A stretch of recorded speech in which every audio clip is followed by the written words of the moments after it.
this is an iHeart podcast. Guaranteed human.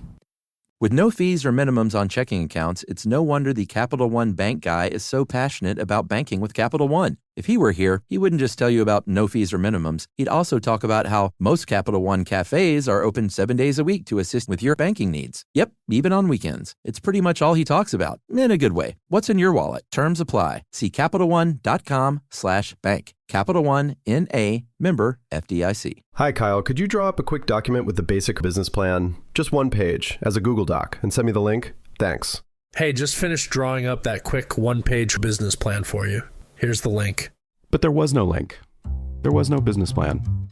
I hadn't programmed Kyle to be able to do that yet. I'm Evan Ratliff, here with a story of entrepreneurship in the AI age. Listen as I attempt to build a real startup run by fake people. Check out the second season of my podcast, Shell Game, on the iHeartRadio app or wherever you get your podcasts. Welcome to Stuff You Should Know from HowStuffWorks.com.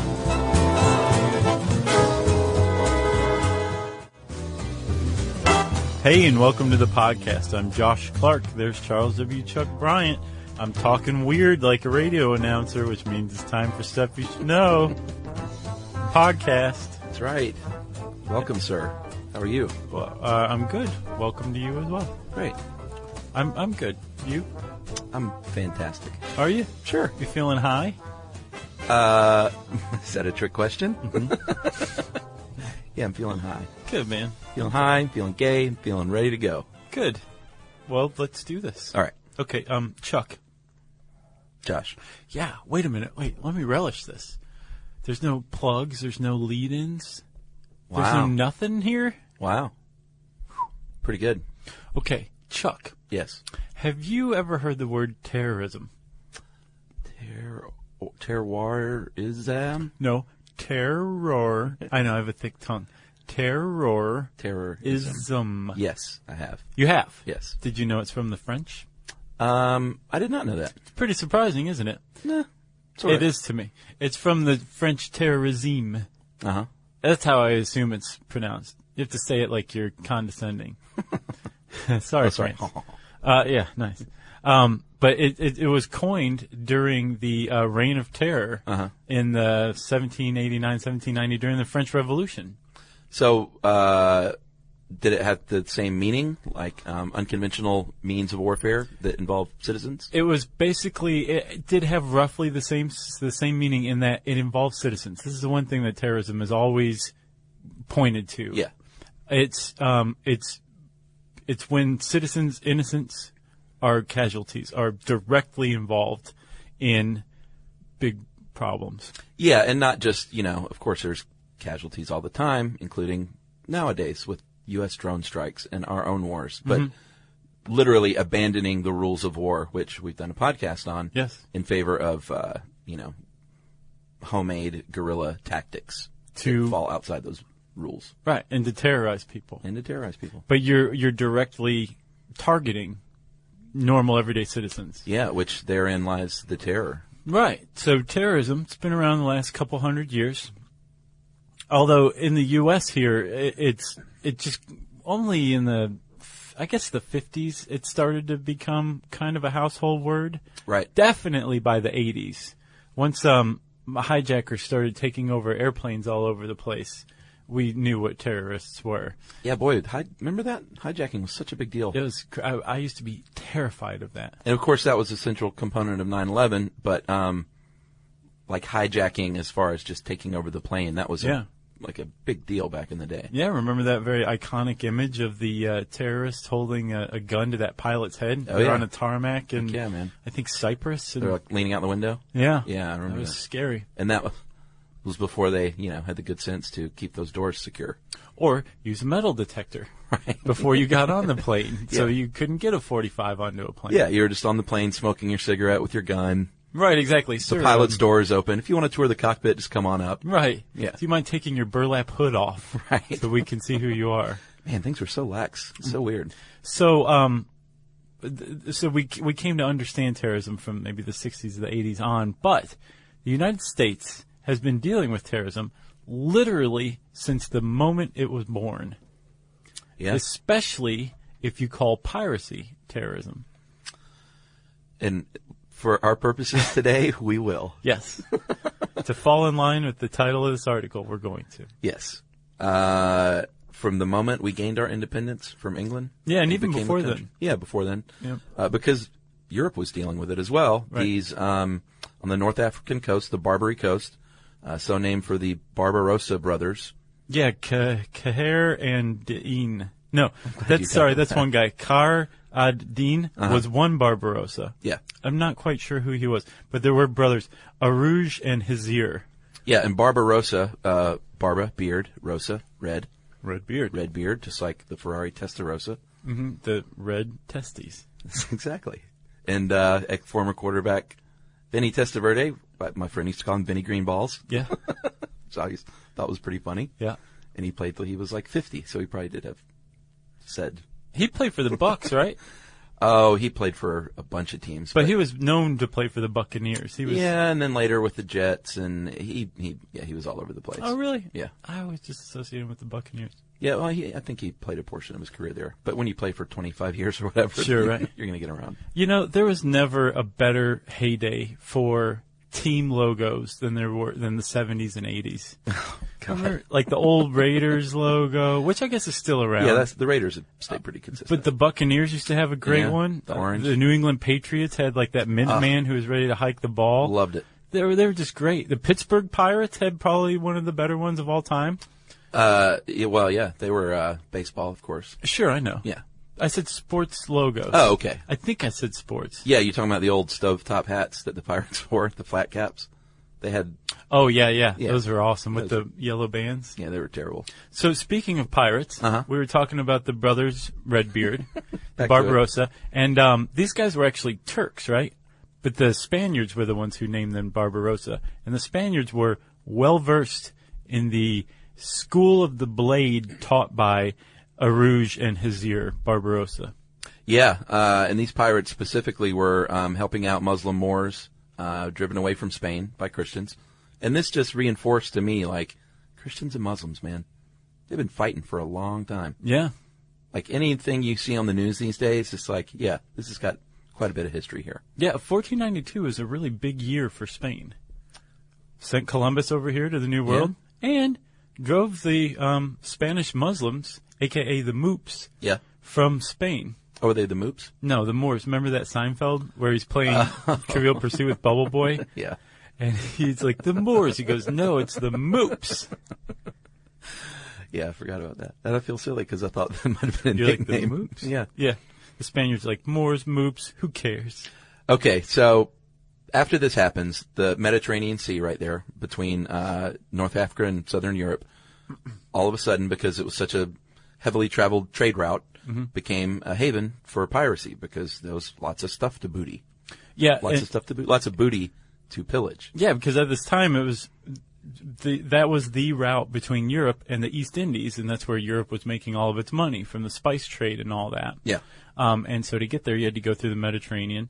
When the Christians drove the Moors to North Africa. Yes. And of course the North Africans are like, hey, we're living here. The Berber folks, isn't that where Barbary comes from? No, Barbary comes from Barbarossa. Oh, I thought it said it was so named for the Berber people. No, the Barbarossa brothers. Those guys were so bad, they named the entire North African coast after them. Wow. The 4 states of Algiers, Tunis, Morocco, and Tripoli, which is what we now know as Libya. Liberty? That's the Barbary coast, named after the Barbarossas. Wow. So, you've got all this piracy going on. It's stepping up in earnest after 1492. And everybody's just getting taken every which way but Sunday. That's right. Every which way. So, Muslims and Christians were both, getting in on the piracy game. We don't want to, sling stones. That's a good point. Only at the Muslims. But because of where it was just a haven for it. And I think you point out, this is your article, right? Yeah. In the 17th century at one point, an estimated 20,000 people were captured by the Barbaries and held in Algiers alone. 20,000 kidnappings. That's like a couple good-sized cities back then. Yeah, that's significant. So they were doing a pretty good job, I guess, at the piracy. Yeah? That's like the average attendance on a Tuesday night of a Pittsburgh Pirates game in the late 70s. Tuesday night, late 70s, Pittsburgh Pirates, 20,000? Yeah, they were pretty good. Yeah. Boom. Roberto Clemente era. He could fill those seats. He was earlier than that, but yeah. The Willie Stargell era. That's what I said. Let's call it that. So European, they did so much pirating, they thought, you know what, we can make more money if we start to extort people. Mm-hmm. Not only can we pillage their booty, we can extort money from them, a.k.a. getting tributes paid. Yeah. Which is really just extortion. It's a protection racket. Yeah. It was, we will protect you from ourselves. These guys are like Sicilians all of a sudden. It's like, hey, we wouldn't want anything to happen to your ship. That's so right. Give us some money and we'll make sure it doesn't. But they weren't even as sly as the average Sicilian. They said, if you don't give us money, we're going to attack your ships, take your goods, and kidnap your crews. And they had certain things. So in addition to tribute and then capturing goods, kidnapping a person could be kind of lucrative no matter what the person's station was socially. Well, yeah, because, first of all, pay us and we won't kidnap you. And then we will kidnap you and then try and get you to pay us the ransom. Right. Or if you won't do that, then we'll just sell you as a slave. And we're going to make money one way or the other. One way or another. Yeah. If you are a member of a Barbary state and you're a pirate, you know how to make some coin. Yeah, and it was such a racket that nations included line items in their budgets to pay these tributes. Yeah. It was like an actual, I guess you'd call it legit. I mean, it wasn't legitimate because it was, plundering, but they legitimately included it as like, hey, we got to pay these guys off this much money per year, so we just got to think about that. Yeah, and I think the United States in its 1784 fiscal budget had $80,000 set aside to pay as tribute to Barbary governments. Yeah, that is crazy. And that was actually small at first too. Well, yeah, I think you pointed out it goes up to $1 million by 1795, and they paid $1 million annually for 15 years. That's a lot of coin back then. That was 10% of the federal annual income. No. At the time. No. Yep. Wow. $1 million. The reason it went up so much was the Barbary states actually had tribute on a sliding scale. Yeah. The European nations, right, at the time, if you think of them as corporations, because essentially that's what they were. Oh, yeah. Like the British East India Company. Sure. Was pretty much one and the same as the British government. Yeah. They would use the Barbary pirates to, they would use their diplomats to get the Barbary pirates to attack some nations, leave theirs alone. Yeah. They would pay some tribute, but it was definitely part of the political maneuvering, was to just kind of keep this Mediterranean shipping channel open for the superpowers and squeeze out the little guys.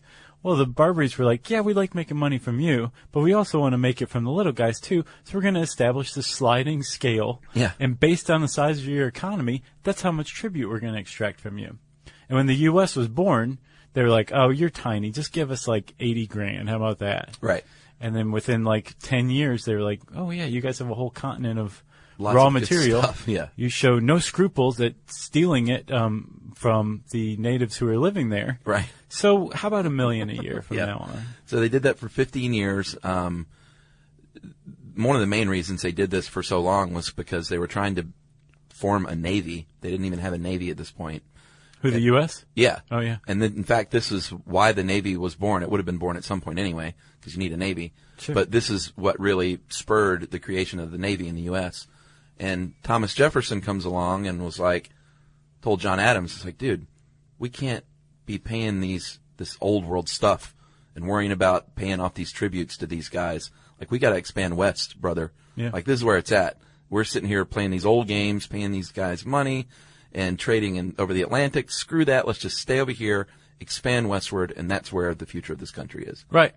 He also made a pretty good point that it would be more cost effective to take that $1 million and put it into a navy and pound the Barbary states into submission than to just keep paying them $1 million a year, ad infinitum. I wonder what because this is while they were doing this concurrently, they were building a navy to try and stop this. Like, if that was 10%, I wonder how much it costs to build the Navy. Like, a substantial portion of the federal government's funds was tied up in stopping this at the time. Sure. Including building the Navy, paying these ransoms or tributes or extortion fees. Yeah. Depending on which way you want to look at it. And it was a big problem, like we said, right out of the gate. But it wasn't handled for a while because Jefferson's ideas, I guess his westward expansion concept, and then building a navy rather than paying tribute, he was in the minority. He was the diplomat that succeeded Benjamin Franklin, who was America's first diplomat to France. And Benjamin Franklin he took the tack that most people at the time took, which was this was just part of doing business with the East Indies. Yeah. And, we'll do what we can. Before we used to be under the protection of Great Britain. Well, we split from Great Britain. We're not under the protection anymore. We're still kind of a fledgling nation, so we need the protection of a superpower. So Franklin knew how to charm the French, and he set up the Treaty of Amity and Commerce of 1778. Yeah, just directly addresses this pretty much. Yeah, it actually it mentioned the Barbary nations by name in this treaty. Yeah. And basically said, France, you guys help us out here in the Mediterranean. And France said, okay. They did say okay, which is good. So Jefferson, he doesn't have any real pull at this point yet. It was not until he became president that he actually really enact his plan, right? Which was to get out of this whole mess. Yeah, and once he did, he basically said, you guys are toast. Yeah, I mean, as soon as he was sworn into office, the Turkish ruler, Pasha, demanded an extra $250,000 from this new administration. They were like, well, you're the new guy? Well, we just need a bonus payment because you're now in office. Right, and I looked this up. I was like, oh, but that was so much money back then. It was about $3 million. It was less than $3 million, which is not that much. Yeah, you never hear about this. Like, I didn't learn this in high school. No, I know. You know? I remember getting out of high school and realizing, like, there's so much more to history. Yeah, well, I didn't realize what else Jefferson was doing in Paris, He was doing a lot of crazy stuff. Yeah, and some not so crazy romantic things. Sure. But you didn't learn about that in high school either. No. About Hemmings. I wonder if they teach that stuff now. I'd be curious to sit in on a high school history class. I imagine it's very much the same. You think? Yeah, there's a certain school of thought that you're indoctrinated into, and there's stuff you need to know and things you shouldn't know, and you don't need to know about that. Sure. We don't like to talk about that kind of thing, and then college was where I first started getting my real education. Yeah, I had some really good history teachers. Yep. Yeah. Hi, Kyle. Could you draw up a quick document with the basic business plan, just one page, as a Google Doc, and send me the link? Thanks. Hey, just finished drawing up that quick one-page business plan for you. Here's the link. But there was no link. There was no business plan. It's not his fault. I hadn't programmed Kyle to be able to do that yet. My name is Evan Ratliff. I decided to create Kyle, my AI co-founder, after hearing a lot of stuff like this from OpenAI CEO Sam Altman. There's this betting pool for the first year that there's a one-person billion-dollar company, which would have been like unimaginable without AI, and now will happen. I got to thinking, could I be that one person? I'd made AI agents before for my award-winning podcast, Shell Game. This season on Shell Game, I'm trying to build a real company with a real product run by fake people. Oh, hey, Evan. Good to have you join us. I found some really interesting data on adoption rates for AI agents in small to medium businesses. Listen to Shell Game on the iHeartRadio app or wherever you get your podcasts. The moments that shape us often begin with a simple question. What do I want my life to look like now? I'm Dr. Joy Harden Bradford, and on Therapy for Black Girls, we create space for honest conversations about identity, relationships, mental health, and the choices that help us grow. As cybersecurity expert Camille Stewart-Gloucester reminds us, we are in a divisive time where our comments are weaponized against us. And so what we find is a lot of Black women are standing up and speaking out because they feel the brunt of the pain. Each week we explore the tools and insights that help you move with purpose, whether you're navigating something new or returning to yourself. If you're ready for thoughtful guidance and grounded support, this is the place for you. Listen to Therapy for Black Girls on the iHeartRadio app, Apple Podcasts, or wherever you get your podcasts. All right, so where are we? We are in office as Jefferson. Yes, and he already hates the Barbary states because he's been trying to get everybody to turn against him for 15 years. He's finally got the power to do something about it. That's right. They had taken control of a couple of crew members, captured American ships, and they said, you know what? We'll release these guys if you increase your tribute. Right. And Jefferson said, enough of this crap. We've got ships now, 6 of them, I think, at first. Is that right? Yeah. That's cute. You got to start small. Yeah. And we're coming over to pay you a little visit in our ships. And the first Barbary War from 1801 to 1805, it was a pretty happening war. I mean, it was mostly at sea. And it lasted 4 years, right? Yeah. But at one point they captured, they captured because the USS Philadelphia, I think, ran aground and got stuck. So this is 1/6 of the entire U.S. fleet.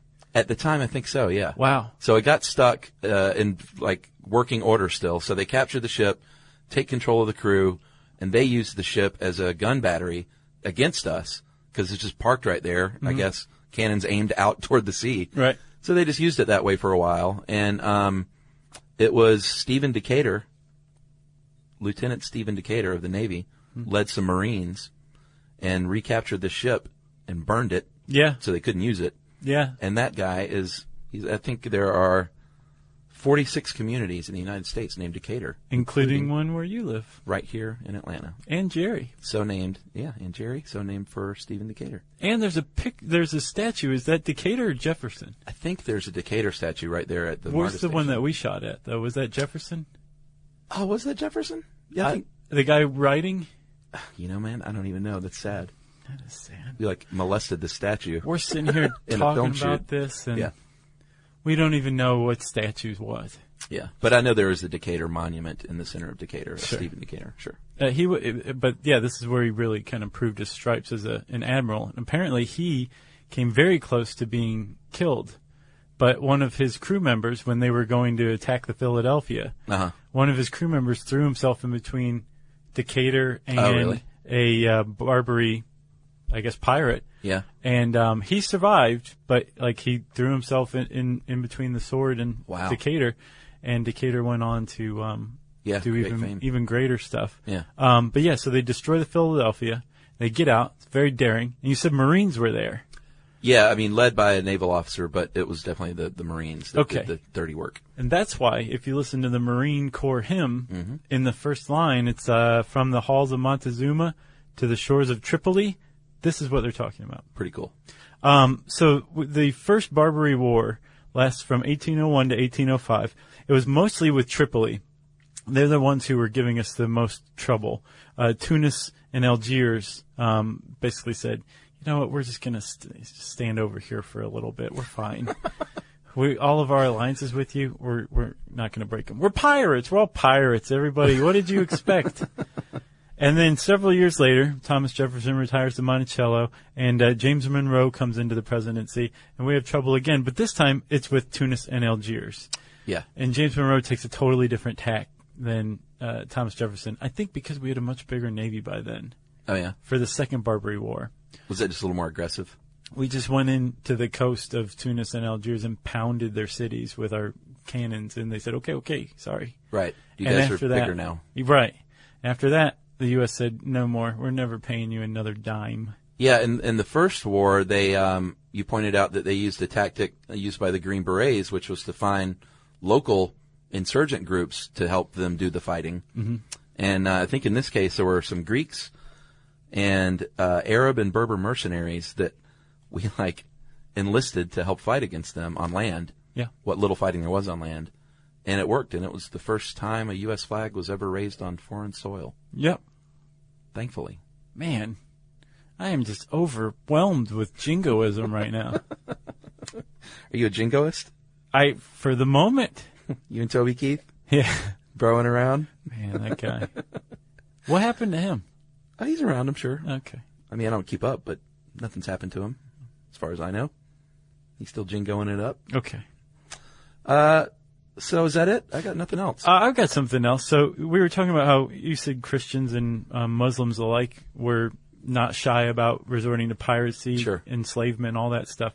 And the Mediterranean had seen piracy for millennia, but it all really started in the Crusades, and that's when one side was just, capturing the other's people. We got to cover that at some point. The Crusades? Yeah, I mean, Sure. it only have to be an overview, obviously, because Right. we could do like 10 shows on the Crusades. Sure.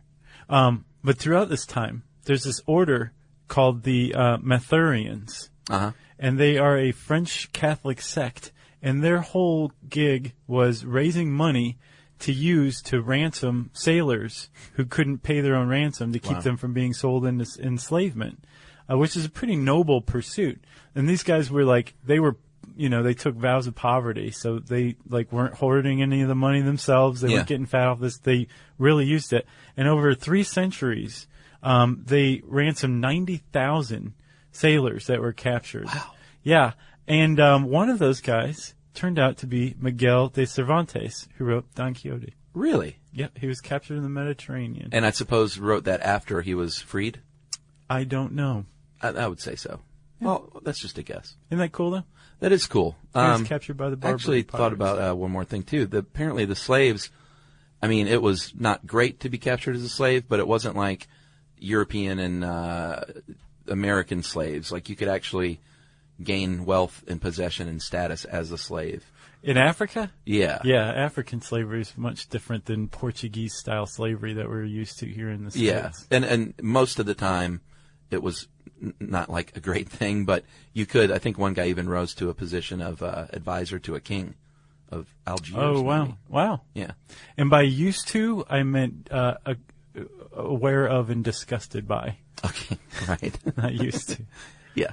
Accustomed to. Hi, Kyle. Could you draw up a quick document with the basic business plan, just 1 page, as a Google Doc, and send me the link? Thanks. Hey, just finished drawing up that quick 1-page business plan for you. Here's the link. But there was no link. There was no business plan. It's not his fault. I hadn't programmed Kyle to be able to do that yet. My name is Evan Ratliff. I decided to create Kyle, my AI co-founder, after hearing a lot of stuff like this from OpenAI CEO Sam Altman. There's this betting pool for the first year that there's a one-person billion-dollar company, which would have been like unimaginable without AI, and now will happen. I got to thinking, could I be that one person? I'd made AI agents before for my award-winning podcast, Shell Game.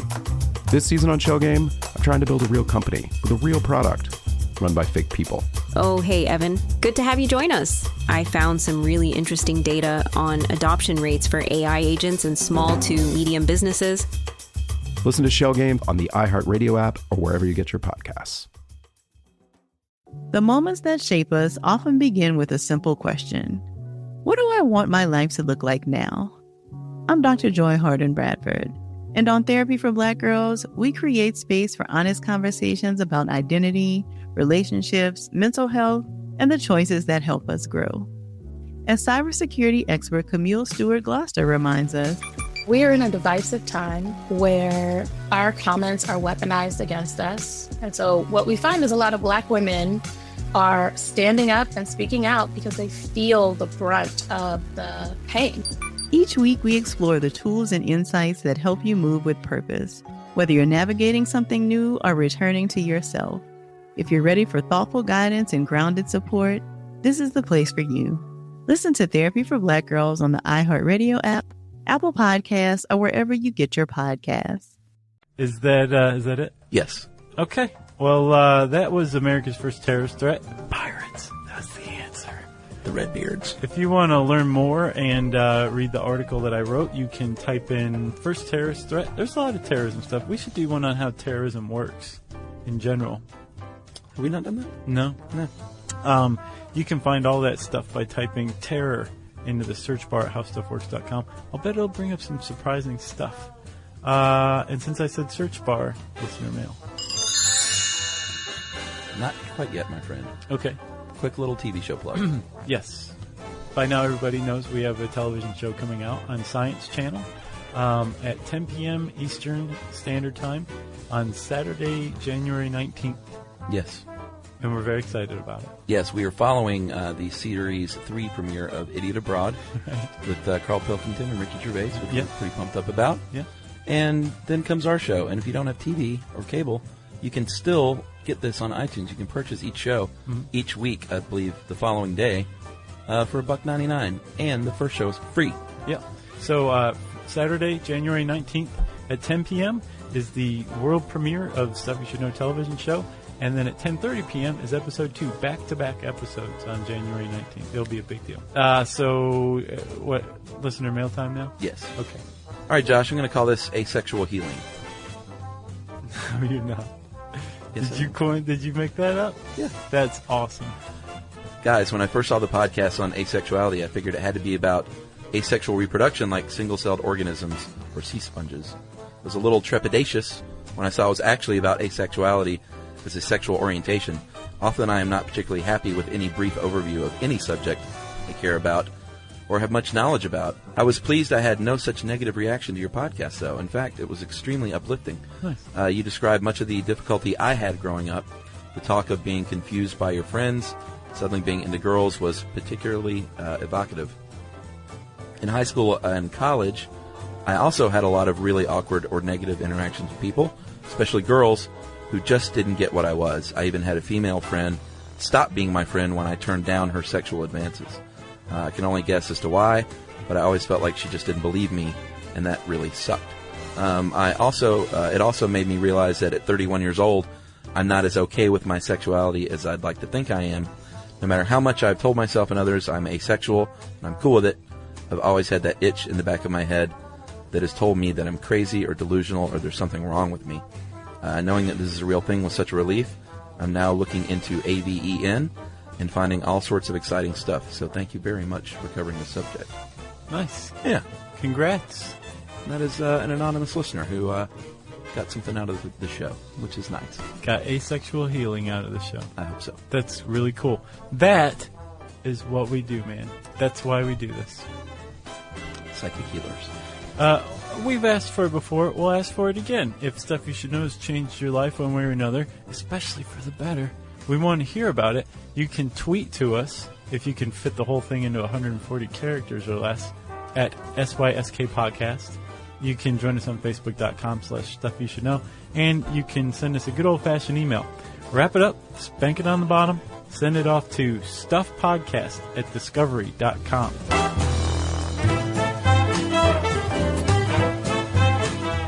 For more on this and thousands of other topics, visit howstuffworks.com.